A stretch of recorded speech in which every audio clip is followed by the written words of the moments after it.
Hey, Slick Talkers, thank you so much for tuning into this podcast. And I know that if you love this show, you'll also love my morning show called Good Morning Hospitality with my co hosts Michael Golden and Brandy Canali, as we spend 30 minutes every Monday morning to dive into the industry's top latest news and trending topics. So go check it out on wherever you find your podcasts at Good Morning Hospitality. And you can live stream with us on Monday mornings on LinkedIn, Twitter, Facebook, and of course, YouTube. Now, I hope you enjoy this episode.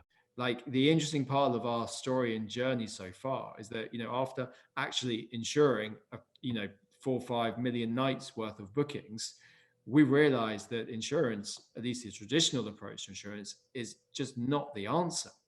So, look, let me share something with you that no one who works in insurance wants you to know.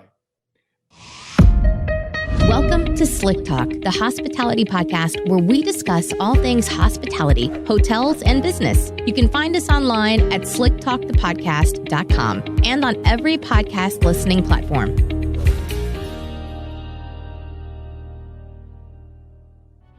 What's up, all my Slick Talkers? This podcast is sponsored by Hostfully. You've heard them on the show before when I had David, the co-founder of Hostfully. What Hostfully does for the industry is create digital guidebooks, and they're a property management platform. So you can manage your vacation rental or boutique hotel on Hostfully directly. I think we can all agree that 2020 has been a wild year, but with this year has come a lot of great things like Hostfully and the software that they have created. Hostfully is making it easier to help optimize your listing and your vacation rental so that way you and your team can grow and thrive during this time. Not only are they a great software and platform for vacation rental managers and small boutique hotel owners to use, they are a very insightful company. They use a bunch of integrations and partnerships with other companies in the space to find the most compelling data to help make sure that any user or industry expert has the tools and resources to make sure that they are literally optimizing and using everything to their advantage. Things like industry reports and white papers and data insights are key to understanding how to continue to move forward, and Hostfully does this super well. Now I want you to take a look at the show notes below, see the link that says Hostfully website, click that, and if you sign up and get a guidebook or onboard to their software, use the code SlickTalk20 to get 20% off, and you will not regret it, I promise. So go ahead, go to hostfully.com and get signed up today. All right, everybody, welcome back to Slick Talk, the hospitality podcast.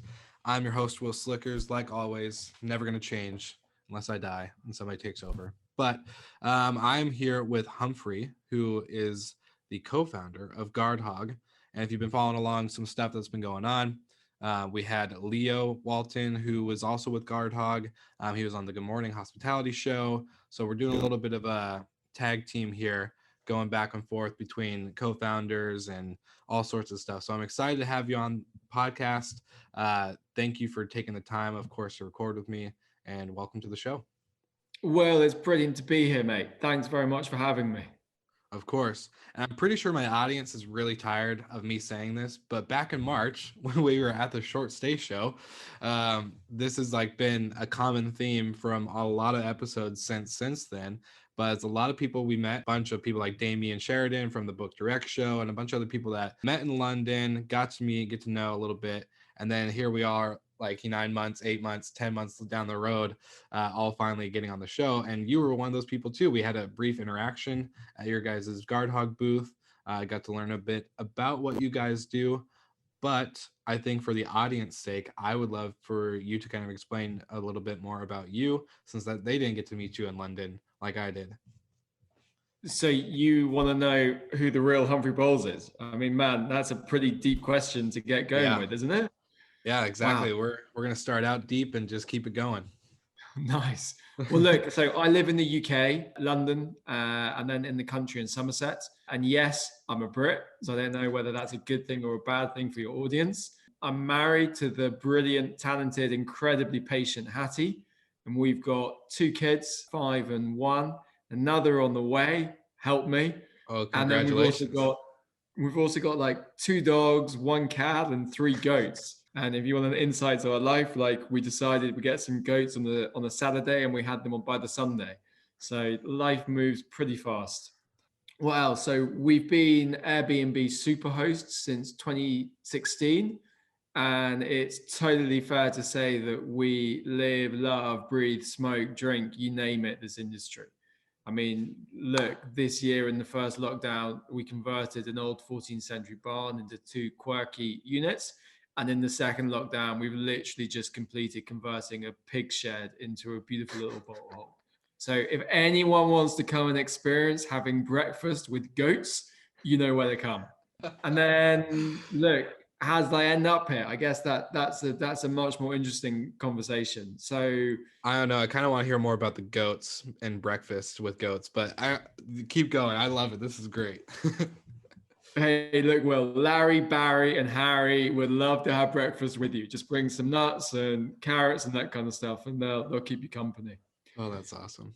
So yeah, what's I guess yeah, aside from the goats and being, creating these amazing experiences now during lockdowns, obviously you guys have been spending your time wisely, but how did you get into this industry prior to Guardhog? And kind of, I want to hear maybe like your origin, like all these great origin superhero movies that come out after the main movie. I want to hear a little bit more about yours. Oh, no, then I have to kind of embarrass myself. So I guess back at varsity, Edinburgh, if interested, I studied geography and politics, and looking back at it now, that really incorporated things like privacy, trust, identity, globalization, data, tech, societies. And then after graduating, I was one of those, okay, I need a job, but I have absolutely no idea what to do kind of grad. So I went and did the really sensible thing of getting myself onto an accountancy graduate training program with PwC. And look, this was during what I think is now called the Great Depression back in 2008. I actually thought that was in the 20s, but no, apparently this is what the 2008 banking crisis is called. Yeah. And look, from my point of view, maybe it really was great, as this was, the catalyst that started this shiny new thing called the sharing economy. Mm-hmm. And I just saw it as a wave that was in its infancy and had the potential to grow enormously. And I just wanted to be a part of it. I was also a really bad accountant, and that was not going to work out as a long-term career. So I saw it as a sector that I wanted to be a part of. And like, look at the ethos and the drive to do stuff better and be less wasteful and greener and healthier and more fun. So without much thought, I stopped being an accountant and joined a tiny OTA and spent 5 years helping grow it. And that was that really. I've been hooked ever since. And then, so with that, you guys, what was like I guess, with being in the OTA world, what did you see that created those moments or the momentum into creating what Guardhog is today? Yeah, I mean, look, great question. I mean, from a Guardhog perspective, Yeah. I basically spent 5 years speaking to thousands of hosts, and this was essentially my market research. You know, Mm. speaking to everyone day in day out about joining the short-term rentals market. And there were times, to be completely honest, when it was pretty uncomfortable. Look, the first question every host asks is, how much money can I make? And the second is, what if something goes wrong? And having a proper answer to that second question is super hard, because when having guests staying in your home is looked at as a commercial activity by insurers and is not covered by normal residential insurance policies, it's really difficult to have a proper answer to that question. You can't just shrug it off. Were these mostly like hosts, as in like they had second homes and they just were thinking about it, or were these actually like professional property managers that were, having a portfolio? So these were proper hosts, proper individuals who are wanting to hand over their homes. But Gotcha. it filters through to the property managers as well, because they have Yeah. the same conversations that I was having. It's you are on the front line of the coal mine here. So, my job literally was persuading hosts to share their biggest asset. And I knew when I was doing that, I was potentially leaving them really exposed. So, How did you cover, like, what was your sales line? What was your pitch to get them, like, to answer that question of, like, if something goes wrong, well, we have this. Like, what was your, like, sham wow moment where you're able to sell it? hey, well, I took my dog with me to every meetings and the dog did the selling. I just drank the Yes. coffee and kind of had a nice chat. That's awesome. Um, that's true, by the way, as well. No, so like, my trust was that the service that the company provided was brilliant. And, back then in the day, it was best in class. So, it was the fact that we were going to be able to stop stuff going wrong. Mm, But, you know, we weren't always right, Will. yeah. Mistakes get made, people get tired, people may cut corners. And Yeah. especially when you're, pumping for growth, stuff can get missed. And, that's why I decided that, for the growth of the industry, something had to be done to tackle it. Yeah. It doesn't take someone with a particularly big brain, which is lucky, because that means I've got a chance to see that without proper controls and risk management in place, that handing over the keys of your home to a stranger is going to be a roulette of good stays and stays of potential horror incidents such as shootings or brothels or parties or goodness knows what else. Yeah. Well, what was the, like, so you've obviously seen it, you've had to work with it, like you said, thousands of hosts and property managers and people that are thinking about putting their asset on the line to do this. How did you then quit your job and get to creating Guardhog? And what is Guardhog for all the guests or listeners that maybe don't know exactly what that may be? I mean, look, I loved my job. It was to me like it was the best job in the whole world. I mean, like Mm, who doesn't love going and seeing beautiful properties and meeting amazing, fascinating people? It was the yeah. best job. But I wanted to make a real difference to the industry. I really wanted to solve this trust issue. So I got on board the Tiger and have just ridden it to try and bring on board this new trust, safety, risk management, insurance, and security type offering. And Mhm. if it is fair to say that this is still one of the biggest problems that the industry faces. We 100%. estimate the cost at 21.9 billion pounds dollars a year in damage and lost opportunity. Yeah. So, when we're looking at Guardhog, both Guardhog and Superhog are key parts of the Guardhog Technologies family. And I would describe our business as a data-driven intelligence and risk management business focused on insurance, trust, safety, and security in the short-term rental sector. Now, look, as a stake in the ground, by properties covered, I think Guardhog is the leading short-term rentals insurance provider. And we hang our banner on providing brilliant, cost-effective insurance products for hosts, property owners, businesses operating in this space. And Yeah. just so people know, cover starts from like $6 a month to $80 a year kind of thing. So it's really cost effective. Yeah. Um, Superhog is then our global risk management platform, and its mission is to create a future where it's easier for everyone to take better decisions and facilitate the taking of safer bookings. So Superhog aims to, look behind the profiles to reveal Mm, insights on those individuals and properties involved in the short-term rental industry that really can't be found anywhere else. And then we use this intelligence combined with AI and machine learning and all those, super buzzwords of the day to really prevent stuff going wrong in the first place. But it's all backed up by us so that all of our members have certainty. So how long ago did you guys start this? Like, what was the beginning chapter for all this tech and for the advancement and this mission? Oh, well, I love this question because, like, for me, like, people think about Guardhog as being insurance, but Hmm. you got to understand that, like, I didn't come from an insurance background. And by the way, my co-founder didn't come from an insurance background either. So we're both outsiders going into insurance. Yeah. And for me, like, the big realization was that Guardhog isn't really just about insurance. Like, the interesting part of our story and journey so far is that, after actually insuring, 4 or 5 million nights worth of bookings, we realized that insurance, at least the traditional approach to insurance, is just not the answer. Mm. So, look, let me share something with you that no one who works in insurance wants you to know. Like, Bring it. insurance world is a suboptimal solution.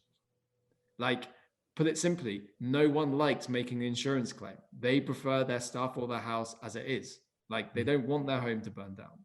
So if you can stop a claim from happening in the first place, that is the ideal. Yeah. Now, that is where Guardhog comes in. So when it comes to, short-term rentals, we believe that with the right tech risk management tools, you are actually able to control and minimize the risk, not just to the extent that it's manageable, but to the extent that it doesn't exist. And that's the game changer for both the short-term rentals and, quite frankly, the insurance industry. Well, it's And that preventative maintenance if you think about it. completely, Yeah. completely. And what we've done is to develop a very tech-centric, fully integrated risk management platform Mm. that is able to prevent incidents from happening. And our tech incorporates guest, host, property screening, monitoring booking patterns, uses outsiders as well. So we're very much a collaborative platform rather than just a, in-house only tool set. And we think this is how protection should be delivered. So can I ask, I want to, as a property manager perspective, this is like my business brain coming on. For people like my parents, I'll use them as an example. They don't have a property management platform. They just solely are the old school, hosts that got into it 2000, maybe 11-ish, and just put it on Airbnb and Vrbo and call it good. They just manage it on those marketing platforms. So is Guardhog a solution that can come into people like that versus also people like me who have a property management platform, who have multiple properties across the the country and focus on that type of service? Or is it a one or the other? No, mate, it's both. It's both. Like, we've built this platform for me, who is a host, Yeah. and we built it for you as a property manager. And one of the key pieces that we see to winning is by being able to work with the breadth of hosts and guests within the short-term rental sector. It doesn't work in my eyes as only being able to work with the big businesses. Yeah. Like, trust can't become commercialized. It can't become a commodity. It has to be able to be used and distributed democratically and to everyone in order for it to have value. So yeah, I love that you just said that because that just got me super pumped up. But with, oh gosh, that's so good. Okay, so with that though, so I love that the trust, it can't be one-sided. It can't just be, all right, all you professional property managers, here you go. But for hosts, what have you guys seen this type of, I'm trying to find the right word for it. There's a word I know, but either way, how have you guys seen the implementation of this in the industry really take off? With let's take pre-COVID times, right? Before everything kind of went to shit, and in some cases went to shit, right? But let's talk about like what has this done across people that have used it, and like what kind of data have you guys seen when it comes to the risk management aspect of everything? I mean, we know that before COVID, we knew what to do. We knew how we were going to do it, but we were really struggling for the time to implement it. So what COVID has given us is time. And this is not just unique to Guardhog. I know that this is something that the entire industry has benefited from, is tech development. and the leap forwards that we've seen in technology over the last 12 months have been absolutely extraordinary. And we are a great example of that. So we've been able to completely work through our user journey, user interface, back-end system in order to deliver a much more seamless product. So whereas before your parents would have had to jump through a few hoops, press a few buttons, do a few clicks, like, we're talking 3 or 4 clicks. Yeah. Now the whole thing works seamlessly. Now they get a booking and it automatically pings off to the guest to take them through their check-in. And, we purposely try not to talk too much around screening and that type of thing, because screening is only part of a process. It's much better to talk about knowing your guest, knowing your host, knowing your properties. Much more, it facilitates a much more open conversation and therefore creates more trust if it's a two-way thing. Mm-hmm. So I think that the big leap forwards we've been able to see are really around that product delivery, service delivery, which enables this not to be a burdensome experience for hosts and guests. And that's the best, when it is a no click, when things happen automatically without you doing anything. Yeah. Well, we've been talking. So I love you bring up a couple of good points, is because I have 2 friends, one that you know of, Michael Golden with NoiseAware. We were talking about how COVID has really sped up the industry. Like, it's the things that were going to happen in, I don't know, 2 years, 3 years, maybe even 4, really happened in these last 12. We're like, holy crap, like this has really sped everything up. But then I love that you're talking about the openness and communication between the guest and the host and how this is affecting that type of transaction, because transparency, as we've all known, has been lacking, I think, in the industry, whether it's, with hotels, restaurants, vacation rentals, anything in hospitality. I think there's always been a little bit of a transparency lack. And so with that, you guys have now opened up that door and become more transparent and done that. What do you think this is really doing for, I know you kind of mentioned, talking about trust, it just can't be one-sided and it has to be, linear across all in the industry, but what kind of, I guess, effect have you seen the transparency that you guys have pretty much created do? See, well, this might be a controversial opinion, which is probably a great conversation to have. But man, like, I feel like it's a battle between host and guest. I 100%. Like it. It is host v guest or guest v host. Like, it is a pitch battle between. This is not a king size bed. It's only a double. Why have you sold me the wrong thing? Or, I've got, you promised me this, I haven't got that, or you're overcharging me. And the difficulty is that as a host using the vast majority of platforms, you become a slave to those 5-star reviews. Like, you will do ridiculous things to get a 5-star review. And that's crazy. And that sucks so much of the joy of having people to stay in your home out of the whole experience. Like, it is something I believe passionately. The 5-star reviews are negative for the industry because they are chased, and the chasing takes away the whole value add of home sharing. And I don't yet have the answer for what to replace it with, except that they're not really necessary, because it's only the bad reviews that people care about. And if someone's not so bad, they won't be left a review in the first place. So the whole issue gets swept under the carpet. But there's a real impact around not having to do 5-star reviews or go to the efforts and be enslaved to it. And I think that the way that I want to see, the future of the industry is actually where people are much more relaxed about turning up to stay with people, because there is independence, because they know that they're not going to stay with a wrong one, that the property is what they're going to expect, that the guests are not going to suddenly turn up with 3 extra, having not asked their host about that, that level of transparency. But that's never going to come from one OTA. That's only going to come from pooling together the breadth and the depth and the different fragments of home sharing into one place. That's a really interesting perspective. And I think like I've never heard anybody say that, especially on the show. Like that's super unique point of view. And I find it like really interesting because even during COVID, I think you're right. Like all I see in these like Facebook groups or even with clients or whatever is, well, the guest did this. How dare they? Like, like acting like the host is greater than thou, right? They're kind of on their high horse. And I've seen it's interesting because I come from both hotel and vacation rental world. So I started in hotels, but then I, segued into both. And hotel side, it's always the guests. Like we take care of the guests, we take care of the guests, we take care of the guests.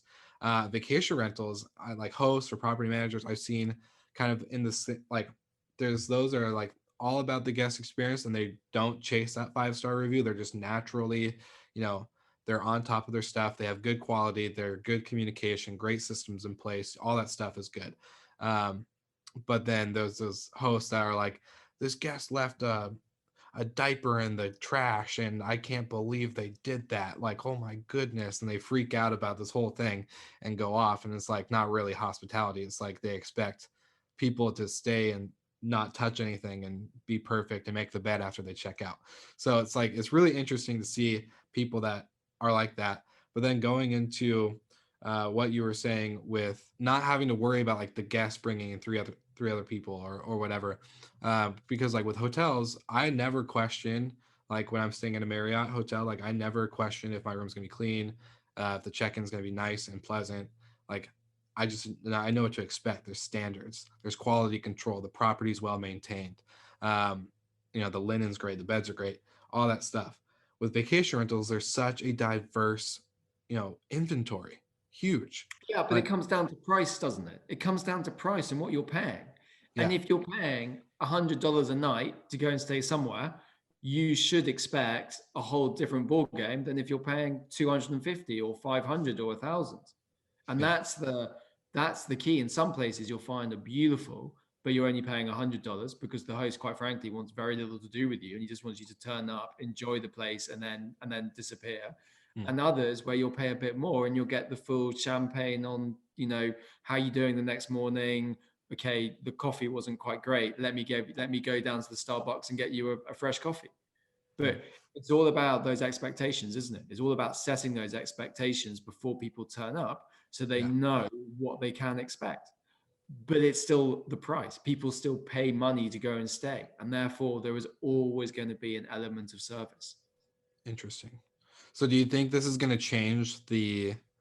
I guess I won't phrase it just like Jeremy did with Breezeway, but the quality control aspect of as we're leading into 2021, the quality of property coming out, or do you think this is gonna like we're gonna continue to see like both flip back and forth? I mean, look, I think our biggest challenge as an industry is actually how we're going to continue to attract new guests, new hosts, better homes, and to encourage more people to kind of cross the threshold and get involved in the industry. And from my perspective, better regulation, better standards, better expectation setting is a hugely positive thing. And having a standardization of what people can expect is positive. Yeah, But it has to be done independently. It has to be done from a agnostic source. And that's a broad, very broad brush to paint with. mhm, And there are plenty of different opinions that need to be taken into account. But ultimately, the very basics, depending on who the guest is, which is a huge unknown, by the way, because some guests are Generation Z who are going to be more and more prominent in this industry, and others are your baby boomers who are pretty tech illiterate and don't get properties without a key. Sorry, baby boomers, that's probably really unfair. I was using my mum, who definitely would not get that as the example.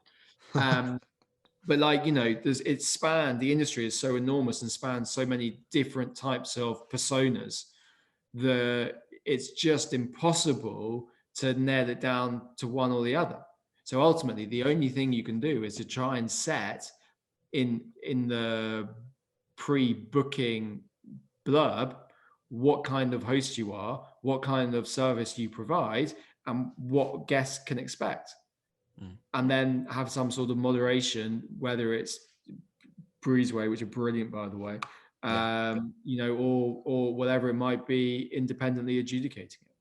Yeah, it's interesting, and I kind of want to bring you said something about the 5-star reviews, and I don't know why I'm just now thinking of it, but like when I'm traveling and I'm booking a vacation rental, during or pre-COVID, I never looked at reviews in the sense of like I was really looking for a negative one to find out if there was a constant theme. If not, great, I booked it. But during COVID, when I booked one, I actually was looking at all the reviews that were 5-star for what to expect during this time of COVID. What was open? How did the host manage cleaning? Do you think maybe this will? Let's say we get rid of the 5-star, like we get rid of star ratings, right? And like you say, how do you think, like with the standardization in the industry and professionalism rising, you say it needs to be on the individual, which I 100% agree with. I think as an industry, we need to continue to evolve, but in order to evolve, there's got to be some leading, person or company or, band of people that kind of lead this charge. What would be in replacement of communicating what type of host? Like, the vacation rental is super unique in this aspect from hotel world. I never had to explain what type of hotel we were because they already saw the website. They already saw, the stuff on Booking or Expedia. But with hosts or property management, it's like people aren't going into depth. Like they share a little bit of personal information. Like me and my wife and our 3 kids grew up here and raised them and they loved it and blah, blah, blah, blah. And now we turned it to them and we're empty nesters and like, they go into depth of their personality and who they are and their life story. Do you think like this is going to continue? Like if we got rid of that 5-star rating, like is that going to be what sells the overall guest on Booking? For me, it needs to, like, you can't have a rating. Ratings are what's the right word to use? They're racist. They're all sorts of awful things which don't convey who a person is because it's all subjective. It's all done based on a third party's experience, which you don't even know if it was real or not. Fake reviews, they exist. I'm guilty, by the way. I got my co-founder, just so I can say it, like I got my co-founder to book my property first and then leave a review saying he had a great stay, just to say it exists and it worked. And then other people came and booked. Like, that's a fake review. I'm guilty of it, guys. But you can't have a rating system because it's too subjective. It's too arbitrary. It just doesn't mean enough. So what I believe is the answer is a experience-based, yes, we back this individual, or no, we would not back this individual. And then you let the people who are staying with each other make their mind up whether they want to go ahead with the transaction or not. And there is plenty of scope to go and stay with other people in the market. Yeah. And then people are able to make up their minds about whether or not they do want to go or not. And if you take away the rating systems and you simply have a yes, no, then it is a very simplistic but effective way of either demonstrating you are a acceptable member of the community or you're not. Yeah, no, that's true. And talking about like building trust, I think that really comes down to it. Like, I trust you because I get to know you and all this other things, right? That lead up to that moment of, yeah, Humphrey, good guy, solid dude. But if you were like kind of scummy when I met you in London and then also on our like pre-chat and just kind of, being whatever, like then I'd be like, I don't know if I trust this guy telling him any of my business. So long story short, I think that it comes interesting back to the conversation of trust and transparency. But I want to get back. Just to jump in for one sec, but you see, this is why with our business, we don't, even though we don't do a rating. Everyone is you're either in, and 98% of people are in because they're the great guests and the great hosts, or you're out. And it completely takes away the subjectivity. And then we back, up to $1 million, well, more than $1 million. Like, we back all of our members with real cash for their home sharing expertise, for their home sharing experiences, so they can demonstrate their expertise when they're looking to stay. So even though, Hattie might not know, well, even though you don't know my co-founder, Andrew, if you want to go and stay at his home, we can still vouch for you and say, look, we know Will, we know he's great, we know he's going with 5 mates, but he's great, he'll look after everyone. That then opens up the industry to this new range of Bella homes, Bella guests, Bella properties. And that's what we want to do. We want to build confidence. We want to build supply. We want to build demand. But it's done by building a less subjective review system. Well, I love that you just said that, because it really, like, that helps so much, because coming up, like, you're saying all this stuff and then seeing that you implement it into what you guys are doing with Guardhog and it's actually working. That's where it's no longer just it's no longer a concept. It's no longer a theory. It's something that is actually implemented and executed on, which I think is super cool. And that was kind of leading into my question, was like, where did all this come from, and like, how do you guys see this playing into a role of Guardhog? But you just answered the question before I could even ask it, so that's awesome. With that, I guess, what going into 2021, like, whether, obviously you shared a little bit, but what are the hopes for the industry as we continue, like, especially with what you guys are doing at Guardhog? I mean, my view on COVID is that, to go cliched, what doesn't kill you makes you stronger. Yeah. And all the conversations I'm having within the industry now, everyone who is still here, they're all stronger, like so much stronger. Like, wow, have they done some cool stuff since COVID came along? So, I think maybe before COVID, like, growth, in inverted commas, was probably taking the lead at the expense of sustainable businesses. And I think that this pandemic has actually professionalized and recentered the industry, and has forced it to really, face some hard truths and grow up. And my hope is that we're now in a place that is actually going to allow the industry to grow faster and stronger and better and quicker. And now, I'd hate to be a doom monger, Will, but I don't think 2021 is going to be that great. I think it's going to be fairly subdued. But I do think 2022 is going to be one hell of a party. Like, I think, like, from the middle to the end of next year, we're going to really see a ramp up in bookings, and that's just going to explode in 2022. People don't know what cabin fever is yet. Yeah. Let's get to the end of March and April, and then we will know what cabin fever is. But until then, it's going to be a little bit disappointing, but that allows for more development, allows for more brains to sit around the table and build better plans. Yeah, no, I was just talking to my girlfriend last night. We were saying, I don't think like, everyone just thinks like 2021 is like in a couple weeks away. We're almost there. We've almost made it. It's like, no, it's still going to be pretty crap. Like, until like you said, I think last quarter of the 2021 year, and then 2022, like you said, we're going to see a boom. My question to you, which I asked Leo as well, on Good Morning Hospitality, was, do you think the vacation rental or hospitality industry as a whole is ready for that boom of bookings and reservations and travel, as we've been kind of quiet and sleepy, but seeing some kind of pickup with drive-to destinations and a few other things like that? Do you think we're ready? Hell yes. No one's been sleeping. No one's been snoozing, that I know of, at least. Everyone has been busy, noses down, grinding away.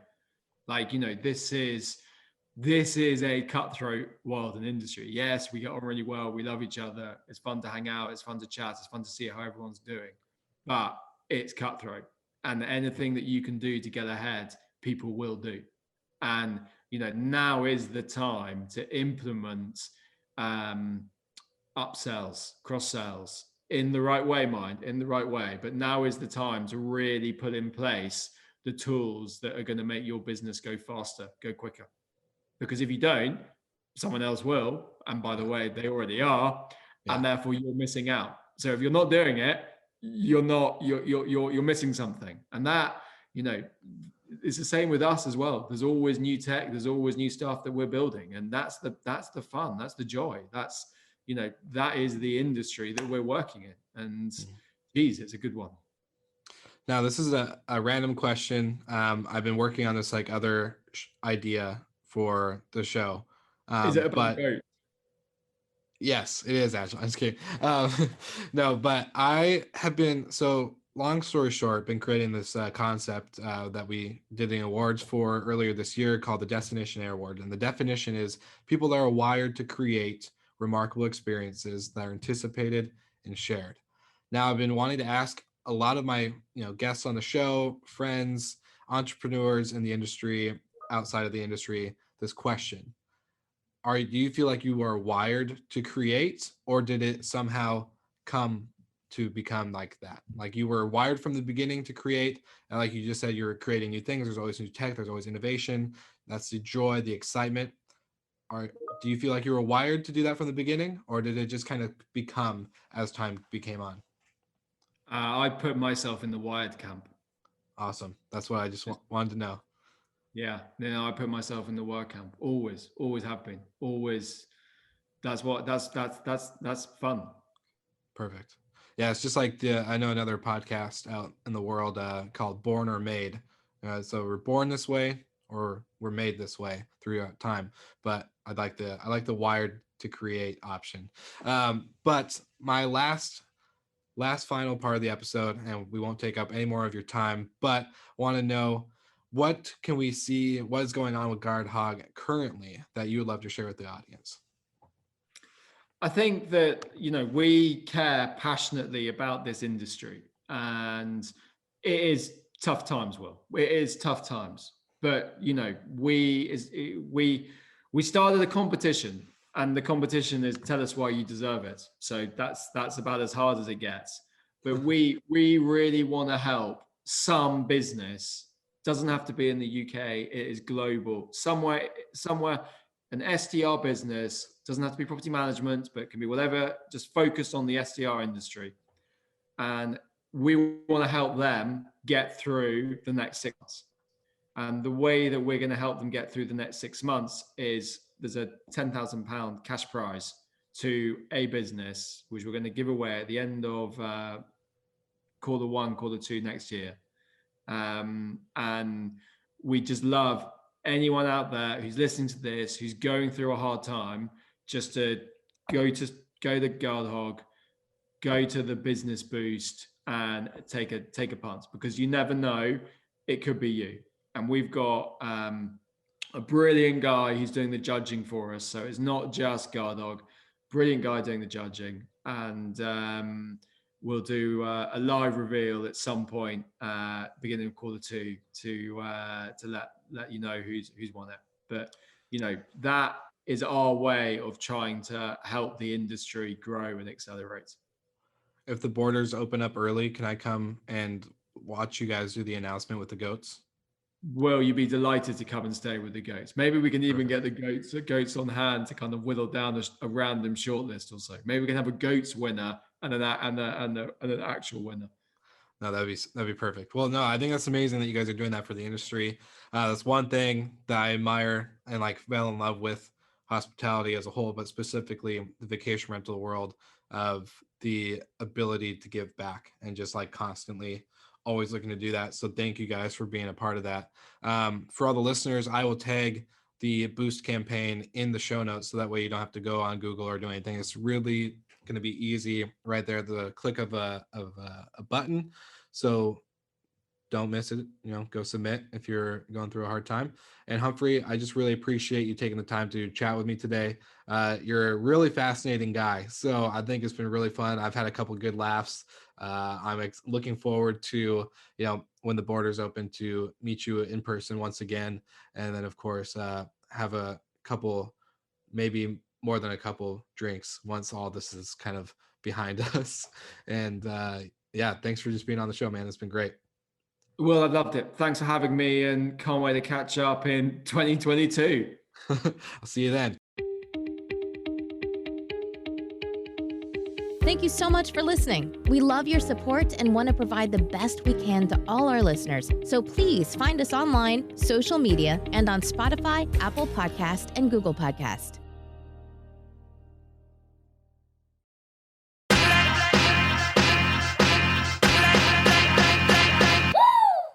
What's up, everybody? If you've gotten this far into the episode of Slick Talk, the Hospitality Podcast, then you are amazing, and thank you so much for tuning in.